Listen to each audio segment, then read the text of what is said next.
Take now, Perk. An amazing dunk by Tyrese Maxey at 39 points in the Sixers' 135-108 win over the Wolves yesterday. Where do the Wolves, though, stack up in the West? I feel like we don't talk about them enough. What do you think? We don't. Look, a team that's led by Anthony Edwards with their core, that all the guys that were returning from a team that went to the Western Conference Finals last year, this team is actually my sleeper to coming out of the Western Conference. They just have to stay true to their identity. Their identity is being a bunch of dogs, being pesty on the defensive side of things. But we're talking about Anthony Edwards here. We're talking about one of the best players in the world. And with the way that Julius Randle has been playing this season, I thought he should have been an all-star.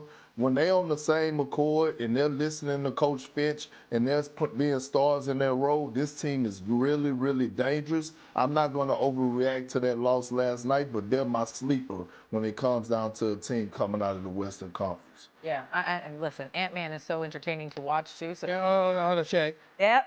Hold on, Shay. Real quick with Perk before we move on. They could also be home in the first round. The Minnesota Timberwolves are the sixth seed in the Western Conference. If the playoffs were to begin today, they playing Jokic in the first round. That's not necessarily good. They put him out That's all last time. I know that. I'm aware. Who gets Jokic twice? Let's keep that in mind. Yeah. That ain't easy. Tied with the Lakers right now for the 5th and 6th seed. So there's that.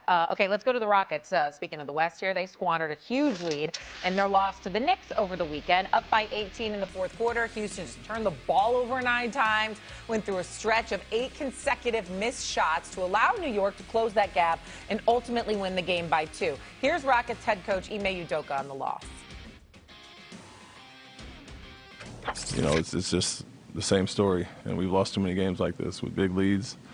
And whether it's Kevin going out and, you know, I'm telling our men and our young guards, Reed, specifically those two are in, got to be more demonstrative and get us into our sets, get us into what we're looking for.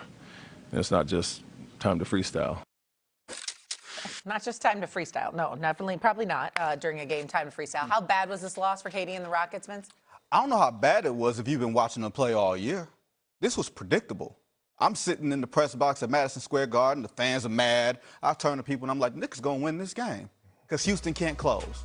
They are to be a good team, they are one of the worst clutch teams in the NBA this season. Clutch as defined by the game is within 5 points for 5 minutes or less. When you have Kevin Durant, who is one of the all-time greatest scorers we have ever seen, staring down the barrel of a defense 1-5, and he has to create shots because there's no other movement. There's no point guard on the floor. There's nothing else going on. That's a recipe for disaster. Sometimes he can create good out of bad, but that's not the type of offense that I want to see the Houston Rockets create. When you have Amen Thompson and Reed Shepherd, the players that Ime Udoka called out and said, hey, now's not the time to freestyle, those guys are so inexperienced. They're not qualified to be in a position to settle down an offense in the last 5 minutes of a game.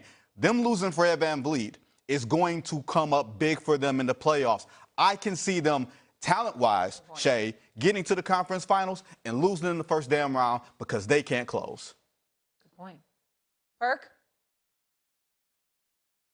The Rockets are going home in the first round. Number one, they lack high basketball IQ. Number two, they've lost their identity defensively. They used to be a defensive-minded team.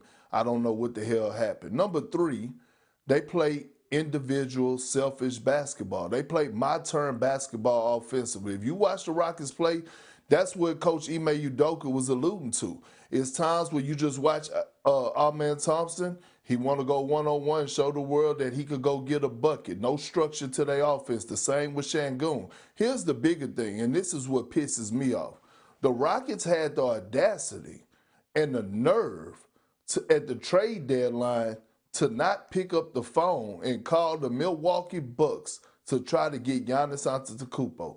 They had the audacity not to pick up the phone. They had the audacity to say that all of their young guys are untouchable. Have they lost their damn mind? When you talk about being able to get an all-time great that's in the middle of his prime and Giannis Antetokounmpo and pair him alongside Kevin Durant, and we're looking at a Western Conference that is wide open right now because a lot of teams are dealing with injuries, and all of a sudden you look at this routine, this pattern of behavior of dropping games by being up double figures in the fourth quarter. This is disturbing. They'll be sent home in the first round. I guarantee you that. Let me tell you something, man. I don't disagree with that last part, Big Perk, but I'll tell you something just as egregious. You know, your GM, Raphael Stone, been around, knows the game. I like him personally. His daddy was a point guard. I remember I was doing research on him a few weeks ago. His daddy was a point guard at the University of Washington and played the last 2 seasons under Tex Winters, for crying out loud. You know, this man knows basketball. He knows the importance, one would think, particularly considering his pedigree, that he knows the importance of a point guard. You lose Fred VanVleet before the season even begins. How do you not have a point guard? How do you not have a point guard? Amin Thompson is going to be a stud. I love him, okay? And Reed Shepherd is no scrub. But you need an experienced point guard. You don't go out and get a Kevin Durant and not have an experienced point guard. That's number one. Number two, you're 24th in the league in turnovers. You're 29th in turnovers at clutch time. You're the second worst team in the league in turnovers at clutch time. And I'm looking at the personnel or lack thereof you may have, but I'm also looking at Kevin Durant. It's a future Hall of Famer. Everybody getting on him about some damn burner account. This is business. I don't give a damn whether you got a burner account or not. I mean, everybody just kick rocks and stop going up to press conference asking him about this stupid nonsense, okay? Ask him about the game, because what he really needs to be talking about is what the hell is happening to this team. Now, I'm reading this quote here, all right? You got 9 turnovers in the fourth quarter. 9 turnovers in the fourth quarter. That's what happened to them the other night. Here's Kevin Durant's explanation. In a lot of our games, we're up 10, 12, 14. We just give it away because we don't play with that dominant trait. I thought in the first 3 quarters, we played with more pace. In the fourth quarter, we were just stagnant to start. It gave them momentum. We were giving up layups and turnovers. I just think we relaxed a bit coming into the fourth quarter. How are you relaxing when you know y'all are suspect at the point guard spot? You're turning the ball over in clutch time. You got one of the worst records during clutch time as well. You're an under 500 team in clutch time. How do you know all of that and you're getting relaxed? See, that's where leadership comes in, respectfully. You understand? Kevin Durant's all-world player, balling out this year, deserves all the praise we give him. The man is sensational. We get that. But when we talk about leadership, it's your team. It's your team, Kevin Durant. You're the 2-time champion.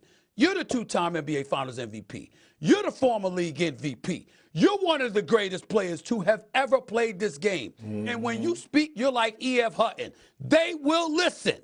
So when this stuff is lacking, where you at?